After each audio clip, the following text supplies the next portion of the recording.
Pila pa rin sa pagsagot si dismissed Bamban Tarlac Mayor Alice Guo sa pagdinig ng Senado kahapon. Tulad na lang nang tanungin siya tungkol sa malalaking halaga ng pera na pumasok at lumabas sa kanyang mga bank account. At kaugnay niyan, makakapanayan po natin si Senador Sherwin Gatchalian. Magandang umaga po sa inyo, Senador. Good morning sa ating mga tagapakinig.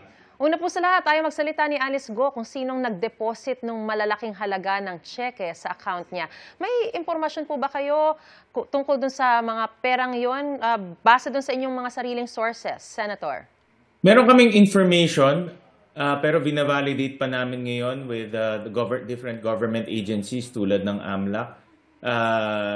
Sinisigurado muna namin na itong information namin ay tama at accurate. Pero ang facts dito ay 1.9 billion pesos ang pumasok sa kanyang personal bank accounts. 600 million doon ay cash, ibig sabihin cash ang dineposit doon. At yung natitira na about 1.2 to 1.3 billion, cheque ang i-deposit. Ngayon, ang hinahanap naman natin yun kung sino nag-deposit. Dahil yun ang, kung susundan natin ni Money Trail, masusundan rin kung si malalaking mastermind na sangkot dito sa Pogo Hub sa Bamban. So sa hawak niyo pong mga dokumentong yan at yung mga binanggit ninyong halaga, tama po ba na nagsimulang pumasok yung mga malalaking halaga ng pera na yan sa accounts ni Alice Guo nung ipinatatayo na yung Pogo Hub sa Bamban? Tama, pumasok to mga 1 or 2 years ahead. Dahil sa pagpapatayo ng mga ganitong building, kailangan mo magplano, kailangan mo bumili ng materials. So nakita namin around 2018, no, nag-umpisa na pumasok yung pera. At hindi lang sa kanyang bank account.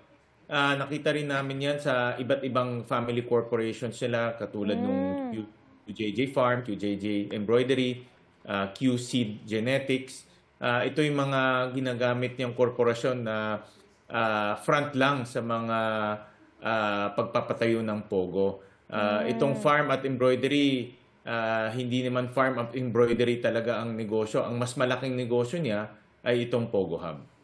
At madaling na-conceal dahil siya yung alkalde dyan.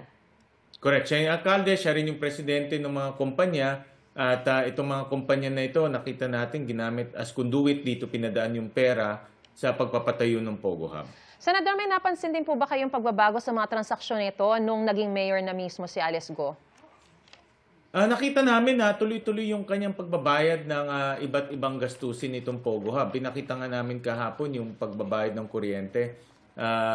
Walang patid siya nagbabayad ng kuryente from 2022 hanggang 2024 na siya bilang alkalde nagbabayad ng kuryente nung Pogo Hub. Kahit na walang lisensya na yung Pogo Hub dahil na-cancel ng ilang beses itong lisensya ng Pogo Hub ng PAGCOR, tuloy-tuloy pa rin yung pagbabayad niya ng kuryente. At dapat bilang alkalde, kinancelan niya na yung business permit pero instead, bagkus tinuloy-tuloy niya yung pagbabayad ng kuryente. Kaya yung Pogo Hub na yun, kahit na may illegal, tuloy-tuloy yung kanilang paggagawa ng illegal. Senador, bago pa maaresto itong si Alice Guo, may lumulutang na kasi na posibleng mga rogue cops yung tumulong sa kanya. Pero si PAGCOR Senior Vice President Raul Villanueva, binanggit niya po kahapon na may nasagap sila impormasyon mula sa intelligence community na isang dating PNP chief umano ang tumulong kina Guo para makatakas. At may buwan ng lagay pa umano mula kay Guo. May ganito rin po ba kayo nakukuha ng impormasyon?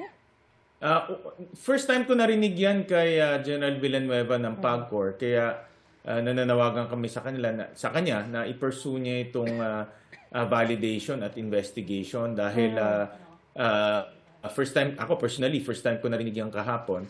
Pero importante ang information na yan kung totoo. No? Importante yung validation, importante yung pagkukuha ng mga detalye, lalo na yung pangalan dahil hindi siya nagbigay ng pangalan kahapon. Kaya hindi rin namin matukoy kung sino yan.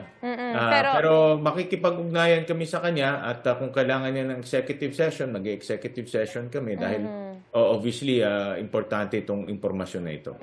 Oo, pero kasi ilan lang naman po yung mga PNP chief na yan. If ever, madali na yan matutukoy kung sakasakali, di ba?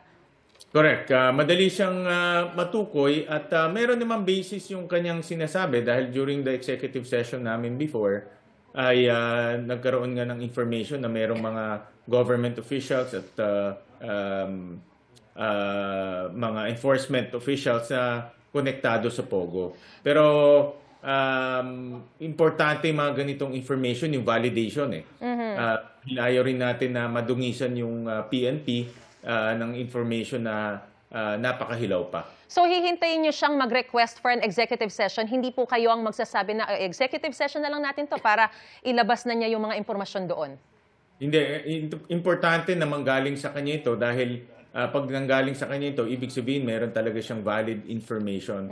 Base sa kanyang statement kahapon, parang napakahilaw pa, very raw, no, yung kanyang information. Kaya nananawagan kami na i-pursue niya ito. Siya yung may connection, siya yung may network, i-pursue niya ito. At kung malinaw na kung sino itong taong ito, pwede namin pagbigyan siya ng executive session para lalo namin makuha yung mga detalye. Doon naman po sa posibleng koneksyon ni Alice Go at Sual Pangasinan Mayor Liseldo Dong Kalugay, gaano katibay yung ebidensyang posibleng pareho silang konektado sa mga illegal na pogo? Yan pa yung pinapursue ngayon ng committee dahil ang ako para sa akin ang pinakamahalaga yung connection ni Mayor Kalugay sa Pogo, yung connection ni Mayor Kalugay sa pagtakas ni Go Hopping at yung pagtakpan nung kanyang pagtakas. Yung pa ang ini-establish ngayon sa kasalukuyan. Bukod kay Alice Go, questionable rin po yung birth certificate ni Cassandra Leong. Ano ang magiging hakbang naman dito ng Senado? Nakita namin na 1 year after yung kanyang birth certificate, late registration rin siya. At 1 year after nung nagkaroon siya ng late registration.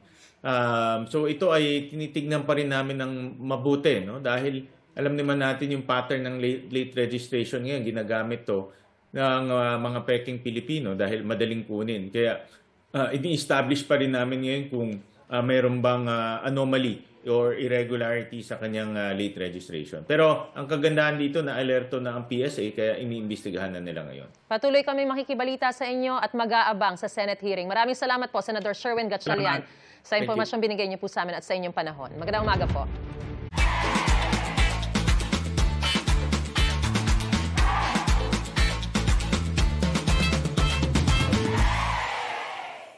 Mga kapuso, para una ka sa mga balita, mag-subscribe sa GMA Integrated News sa YouTube. Sa mga kapuso abroad, subaybayan niyo po kami sa GMA Pinoy TV at sa www.gmanews.tv.